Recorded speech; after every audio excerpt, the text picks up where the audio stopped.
I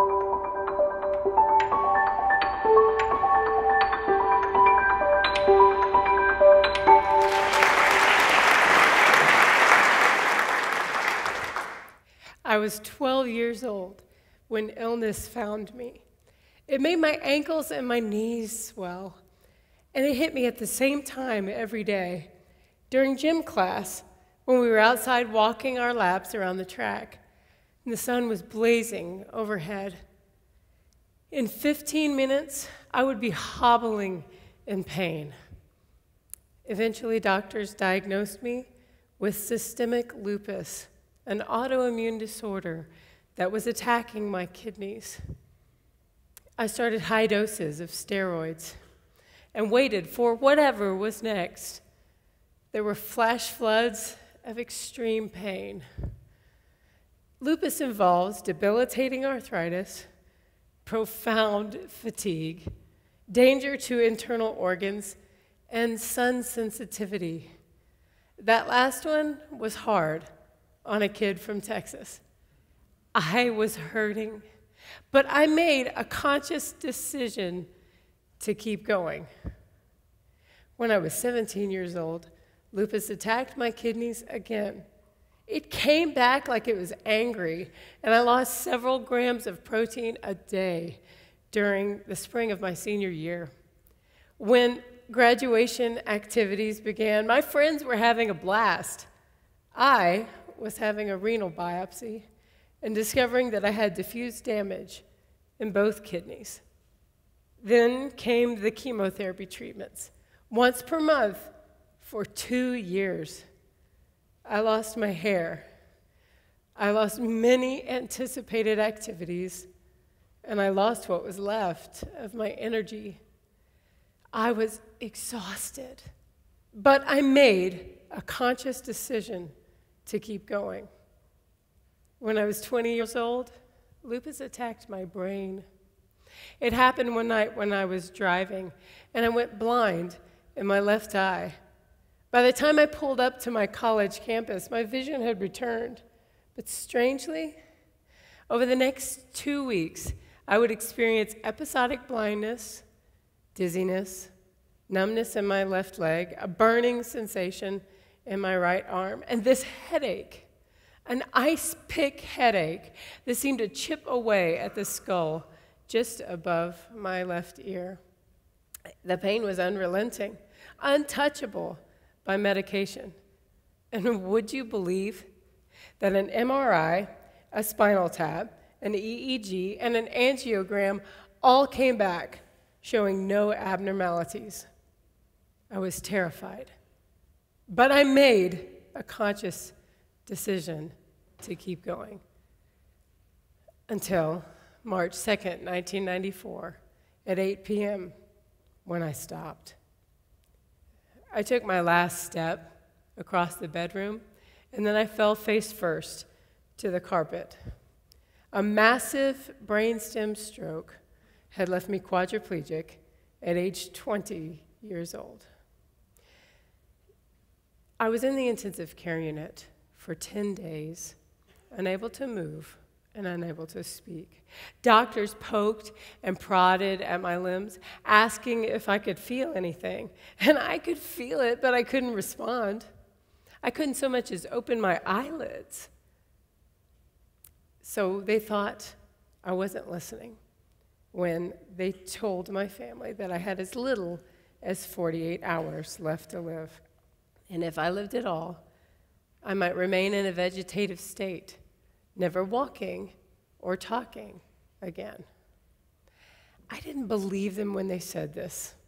See, at first, I didn't think I was really paralyzed. I thought I was just tired. And I was convinced that if I could get enough rest, I would regain my energy and be able to sit up and take a bite to eat. Naturally, I blamed everyone who wasn't letting me get rest. I blamed the nurses who checked my vital signs throughout the night. I blamed physicians for incessantly inspecting my limbs. I blamed friends who visited too often. I blamed friends who didn't visit at all. I blamed my family for everything.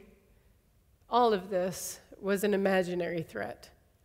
Meanwhile, the paralysis was real. They inserted a feeding tube. They made splints for my arms and legs in preparation for muscle atrophy. They brought in a motorized bed that would turn my body every 15 minutes to prevent bed sores. My brain continued to swell, damaging my ocular nerve. So when nurses would open my eyelids, they would find my eyeballs dancing and bobbing haphazardly, not working in tandem. It was a nauseating sensation to see the room pitch about, but all my sensations were off. I was laying horizontally on that hospital bed, but the entire time I felt that I was in a 45-degree angle, about to slide head first to the floor. The bed sheets became too heavy on my chest, and it was difficult to breathe. My heart rate slowed to 12 beats per minute. By the time my medical crisis became a reality that I accepted, I had moved way beyond blaming the people around me. By that time, I was blaming myself. I kept thinking, if only I had gotten enough rest, if only I had eaten better, maybe exercised, this wouldn't have happened. Blame is a line that we sometimes cross in difficult circumstances. But really, it's more than a line. It's a wall. And anyone we place on the other side of our blame is separated from us. They can't get to us to help us. Even when we blame ourselves, we can't help ourselves navigate a storm. And so my heart was isolated, stuck, every bit as paralyzed as my body. See, blame and responsibility are two different things. Blaming ourselves will always keep us stuck, but taking responsibility will always keep us going. That's what paralysis taught me about true strength, by the way. True strength keeps going. People ask me, how did you do it? I don't think I could recover the way you have. I don't think that I could maintain a spirit of wanting to keep going. Yes, you could. I don't believe there are special, strong people who are born with more courage than others. There's only one kind of person, a human. And we may be born into different circumstances, and we may face different challenges, but we're all born with the same gift at our core. It's the gift of free will. We get to decide whether we will keep going. Last week, I went out onto my porch early in the morning, taking coffee and a journal because I process best when I'm writing. I had planned to write a positive reflection on some new things that were happening in my career, but before long, it became a frustrated discourse. I blamed myself for how slowly it was going. My business is not where I want it to be. Some of my professional relationships are not where I want them to be, and my writing career sure isn't where I expected it to be. And instead of using all that time to draft my next manuscript, I wasted the time, distracted by grumbling. I spent the whole morning complaining into a page. I heard a loud knocking, and I looked up. A bird, a beautiful male cardinal, was diving into the passenger side mirror of a sedan parked in the driveway across the street. His red wings beat wildly. He pummeled the mirror again and again, sometimes with the thud of his head, sometimes with the crack of his beak. I had seen birds fly into windows before, thinking the reflection was the sky, but this bird flew into a mirror thinking his reflection was the enemy. The next day, I went out onto the porch again to write in the morning, and there was the bird, but he was more aggressive this time. I noticed his taupe-feathered mate in a tree nearby. I wondered, is there a nest? If so, he left it unprotected to fight himself. On the third day, I went out again, but this time in the evening hours. I had so much to process and just wanted to clear my head. And there was the bird. His mate called to him from the branches while he continued to bang his head. I couldn't believe that this bird was there day after day. That poor bird. Something's wrong with him to keep coming back to this spot, to keep attacking himself. Yeah, the bird was there day after day. But who else was there? Sometimes I am that bird, hitting my head against my own reflection, complaining about my life instead of living it. On the fourth day, there was the bird. And I thought about putting something over that mirror so he wouldn't continue to harm himself.